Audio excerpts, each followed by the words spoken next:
Hello, good morning everyone. This is Oscar here again from Liwaliw Travels, guys.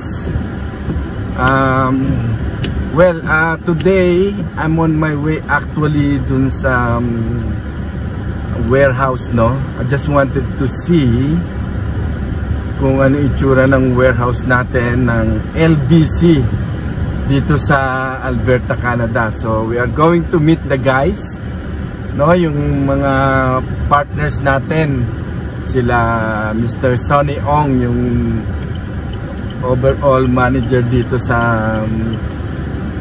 Alberta, Calgary, no. So 15 minutes lang yung warehouse and I believe they will have parang gagawing warehouse dito sa Alberta, no. Probably siguro during summertime o may uupahan, parang ganun yung narinig ko, no. I don't want to be over exaggerated. So ngayon is yun lang, pupunta lang po tayo muna dun sa ating warehouse ng LBC dito sa Calgary, Alberta, kasi meron akong package na padala ng isang tao na ano siya kailangan kong dalhin agad doon, no. And marami pang nagpapadala sa atin, yung si Madam secret pangalawang padala niya na ng 3 large box, balikbayan box. Ang lupit niya magpadala. Nandyan yan sa mystery name, ayaw niyang banggitin yung pangalan bali 6 na box na, biruin mo grabe magpadala yon, no. Antindi. Kaya yon, bibigyan natin siya ng, dahil sa tindi niya ng magpadala ng mga large boxes, bibigyan natin siya straight away ng gift certificate worth equivalent ng isang box ng padala. So libre na yung padala niyang isang ngayon pag pinick up ng ating mga partners, no. So yun, papunta ako ngayon doon, tingnan natin yun, no? I just want to see the location, and then ma-meet natin yung mga partners natin doon, no? Partners in business sa LBC.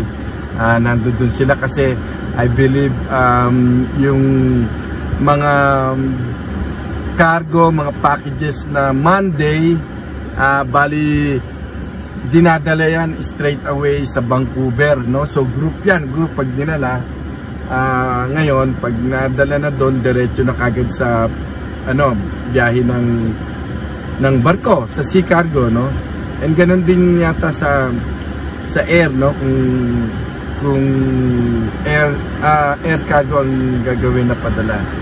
So yan, gusto ko lang makita yung yung warehouse muna natin. Siyempre, since we've already partner with the, alam naman natin, no, na napakalaking company ng LBC. Kilala na yan natin simula pa sa pagkabata natin hanggat sa pagkabata pa rin ngayon.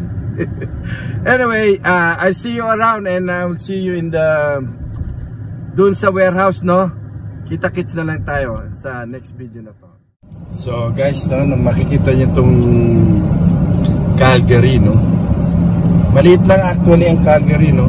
Hindi ganun kalaki, pero I like this place, no. I think better than other province kasi hindi ganun ka-busy, no. Medyo laid back siya. Pero kumpara sa ibang mga provinces, gaya ng mga yung matao, yung Vancouver, masyado ng fast lane dyan talagang ang tao dyan halos yung mabilis ang takbuhan, mabilis ang buhay, no. Dito medyo laid back pa, no. Tsaka maganda rin ang mga yung trabaho rito, marami ka rin naman makikita, no. So business wise, nasa diskarte mo. Pag very resourceful ka, marami kang pwedeng pasukan na business dito. And kagandahan pa nga rito, hindi masyado mahigpit gaya ng other province, no? To be honest with you, dun sa Toronto, yung isa sa naging estudyante ko sa Toronto, bago ka issuehan ng, let's say sa travel, kasi nandyan tayo sa linya natin yan, travel agency, no? Bago ka makakuha ng lisensya ng pagiging travel agency, you need to take the TICO licensing, TICO, bago ka magbigyan ng mag-exam ka doon. Maraming exam yung gagawin mo, no? Minsan pag babagsak ka pa pag hindi ka. Pero dito sa Alberta, kagandahan, wala nang ganon. Pwede kang kumuha, business license lang kailangan mo. Kahit anong business, nyari meron kang yung mga moving, ganon, moving business, mga nag-aakot, yung mga home-based business ba na pwedeng gawing pagkakitaan. Dito license lang ang kailangan mo. Parang sa atin sa Pilipinas, magpapalisensya ka lang sa DTI. So ganun dito, parang similar sa Manila. Pero sa ibang province may higpit. Kaya okay na rin ako rito, no? Dito sa Alberta, maganda pa rin dito kahit paano. Mas other province, mas mahal, no? Ang pamumuhay. Before, may mga nasasakay ako ng mga turista. Parang sabi nila mas maganda pa rito kasi hindi masyadong mabilis ang labanan, no? Very laid back lang siya. Pero maraming source of source of living, marami ka naman mapupuntahan na mapapasukan. Kung employee ka, marami kang pwedeng mapuntahan na trabaho din. Basta huwag ka lang mamimili, gano'n naman talaga dito eh. Hindi ka lang pihikan. Kahit na anong racket pwede mong pasukin dito. Kahit na anong trabaho pwede mong pasukin. Tayo, dumanas din tayo ng ganyan, yung mga cleaning. Hindi tayo nahihiya dyan na pwede nating pasukan yan. Iba't ibang racket pwede mong, parang kilala ko tong lugar na to. Ito na bali yung maputol tayo, no, doon sa kinakwento ko about Calgary. Makikita nyo, simple lang Calgary. Hindi masyadong magulo. Hindi gaya pag pumunta ka ng Vancouver, Toronto. Oh my goodness, man. Iiwanan ka doon sa pagmamaneho dahil sa sobrang bilis ng tao. Takbo ng takbo. Dito medyo relax lang. I think andirito na yung ating siguro maliit pa kasi itong warehouse na, kasi nga bago pa nga lang itong LBC rito, no? So inuumpisahan pa lang. So I'm thinking mali pa yata itong napasukan ko. Titingnan natin anong building ba yon. So mga nga pa tayo guys, ha. Baka maaaring umikot pa ako. 1122. Ito na nga. And then 40th Avenue. Ano kayang number yun sa kanila? Titignan ko. So ano yun lang natin. Kailangan ma-message ko si partner. Walang walang logo pa eh. Kasi nga bago pa nga lang, di ba? Ano kayang unit number? Tingnan natin, baka nasa kabila. Hindi naman niya nasabi yung unit number eh. Pero ito na yan eh, 11. Baka yun siguro yun, may yuhol eh. Kasi nga bago pa lang tayo rito, no, MBC. Ang alam ko magtatayo nga sila ng warehouse dito. So inumpisahan pa siguro. Palagay ko dun sa area na yon. Nandun dun sila partner. So titingnan muna tayo, we gonna make sure na nandun dun sila. Palagay ko yun. Dun na sa area na yan dahil 11:22 eh. Ay, ayan yata. LBC, ayun. May nakita na ako. Ayan. Ayan, LBC, we move. Oh. Ayan. Ano muna tayo? Magtatanong muna tayo sa mga partners natin. Baka ito yun. Hello. Hey, asa office nyo? Ando dyan, kasi may padala ko, di ba? Sige, punta ako dyan. Hello guys, bali nandito tayo sa warehouse ng LBC. Kita nyo, bagong-bago pa lang, malaki opisina. Ito nga pala yung ating bossing dito, si Ernesto Ong. Ito yung ating pinaka-manager sila dito. And tutur over lang tayo rito sa warehouse, no? Ang laki, guys, laki. Kita nyo. Wala pa ngayon kasi bago lang, di ba? Pero tingnan nyo. Pwede kong ikano. Yan. Sandali iikot natin. Yung pinaka-warehouse. Yan yung pupunuin. Yan guys.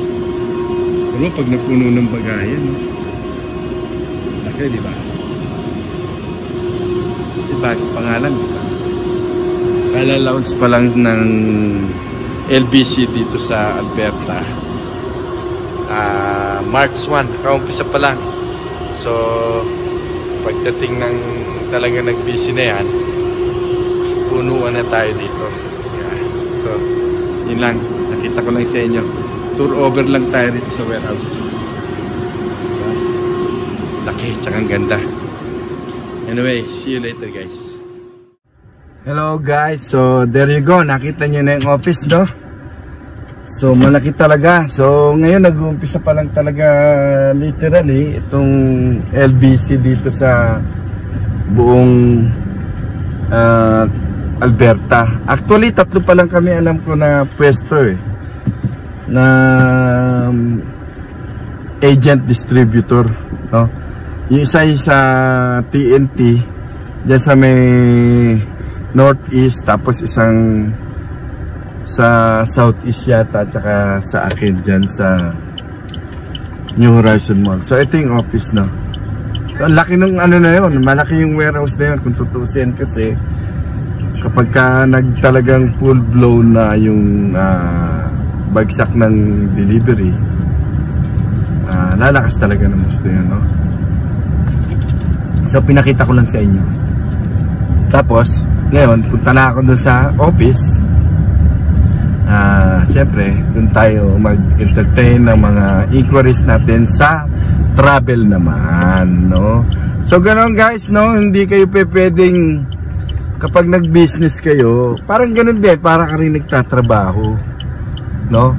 Pag nagtatrabaho ka, di ba? Especially dito, hindi pwedeng isang trabaho lang. So, kailangan may iba ka pang sources. And, palagi ko sinasabi about yung sa Ecclesiastes yung verse sa Bible, Ecclesiastes 22:11 yata yun, no? You have to have 7 stream flow of income, or 8, even 8, kasi nga hindi mo naman kontrolado yung sitwasyon Hindi, kahit sino, di ba, kahit sa trabaho, kahit nag-employee kayo, sigurado ka bang stable ka sa isang company, di ba? There are time malugi yung company, boom, talo ka na, wala ka na, saka pupunta. Tapos wala kang ibang skills, yun lang ang nalalaman mo, nganga ka, di ba? Kailangan flexible ka, kahit na anong, hindi lang isang career, isa ang nalalaman mo dapat. Especially dito, kasi dito sa Calgary, Alberta, o sa Canada, madali namang makahanap ng trabaho basta nga yun, masipag ka. Or ganun din sa business, kailangan iba-iba ang iyong source, hindi pwedeng isa lang. And biblically nga, palagi ko sinasabi yan sa Ecclesiastes 22:11 na written in the Bible yun, na dapat daw ang tao ay mayroong 7 stream flow, or even 8, no? Magtataka yung iba, sabihin, ang dami namang ano, may mga nagtatanong sa akin noon, pumupunta sa ano, ini-interview ako dyan sa office.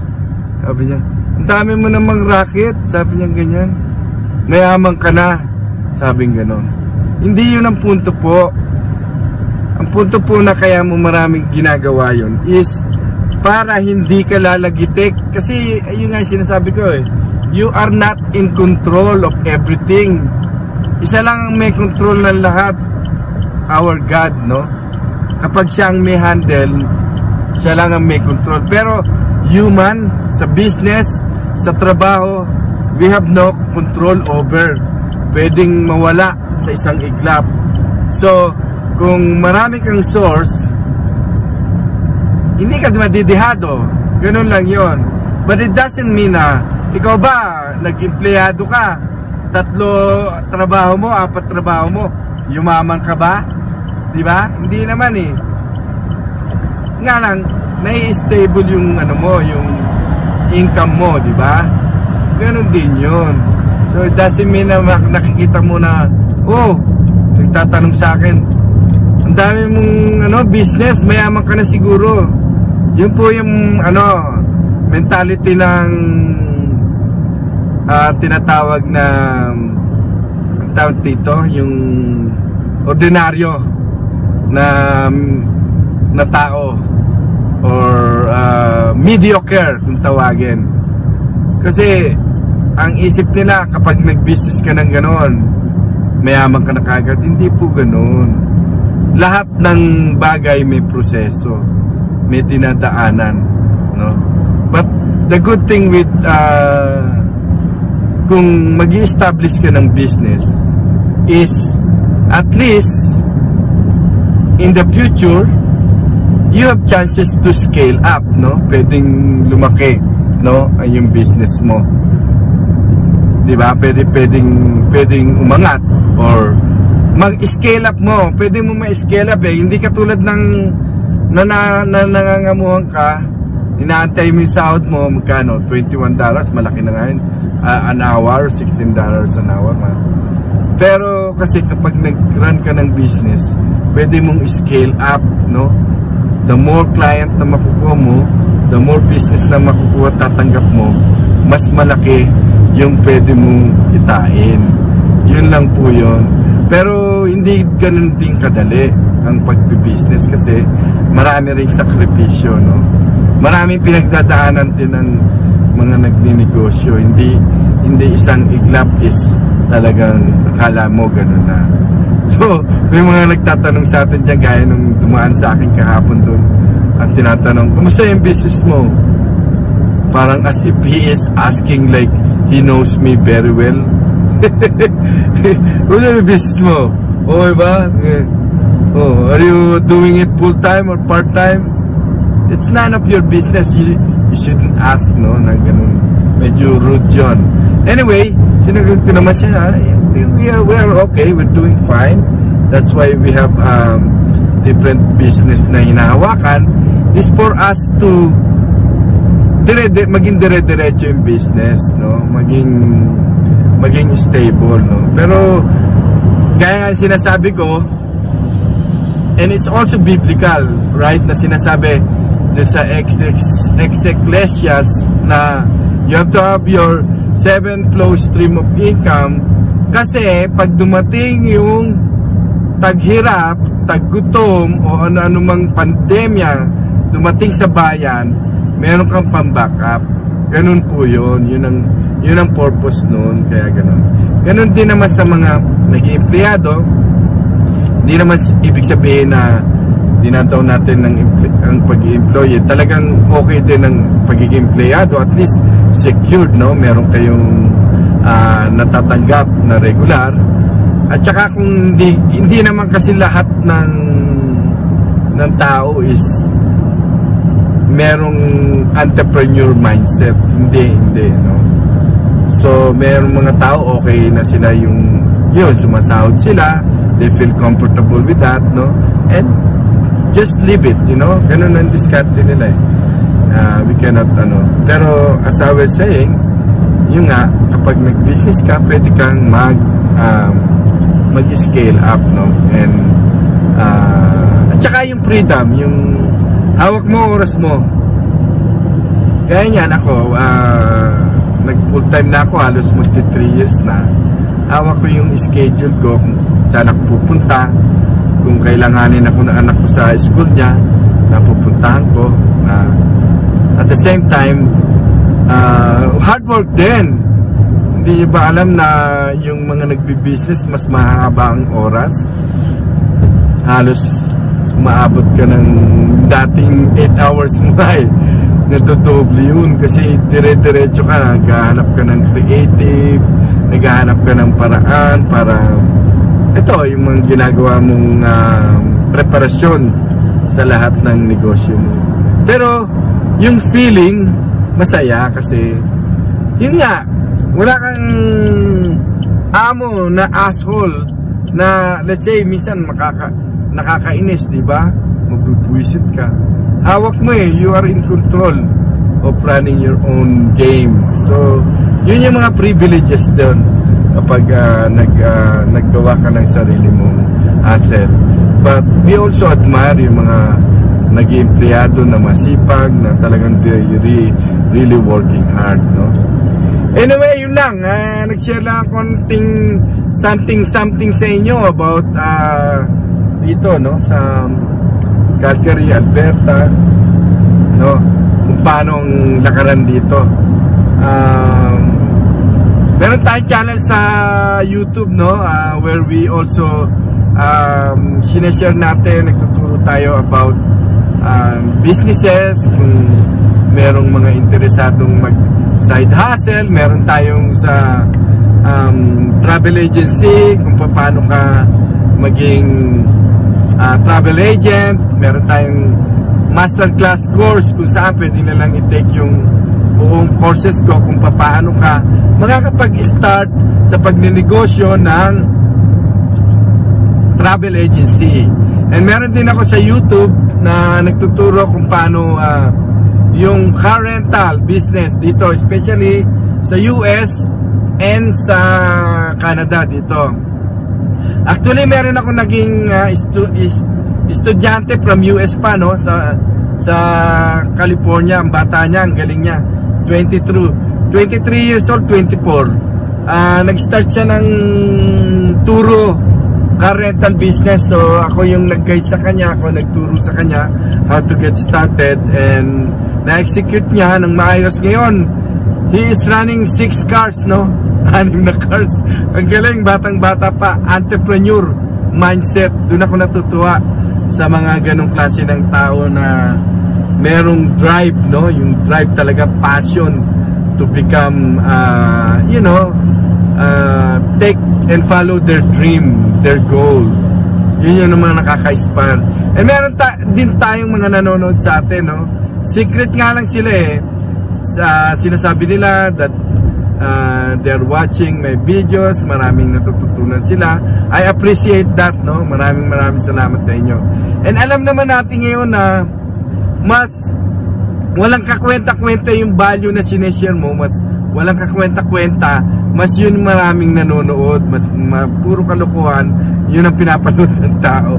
Pero yung mga may mga pag-iisip na katulad nito, yung mga entrepreneur mindset, konti lang yung mga nanonood doon, kaya hindi ganun karami ang ating mga followers sa mga nanonood doon sa mga may value, no? Ngayon pag nag-share ka ng mga puro kalokohan sa Facebook or sa YouTube, talagang minsan million pa sila, million views sila, pero sa atin konti-konti lang. But you know what, kahit isa o dalawa na merong natututo doon sa isineshare kong content, yung my heart is really talagang natutuwa na kasi nakakatulong ako in some way, no? Anyway guys, eto na ako, malapit na ako sa Cross Iron. Ito sa shop natin, and bukas na tayo ngayon, Monday to Friday, no, dito sa shop, para kasi yung mga random na bumibisita rito, it's either sa airline, travel, or sa LBC, or minsan sa mga website. Gumagawa rin tayo ng digital marketing sa pagpagagawa ng mga website, no.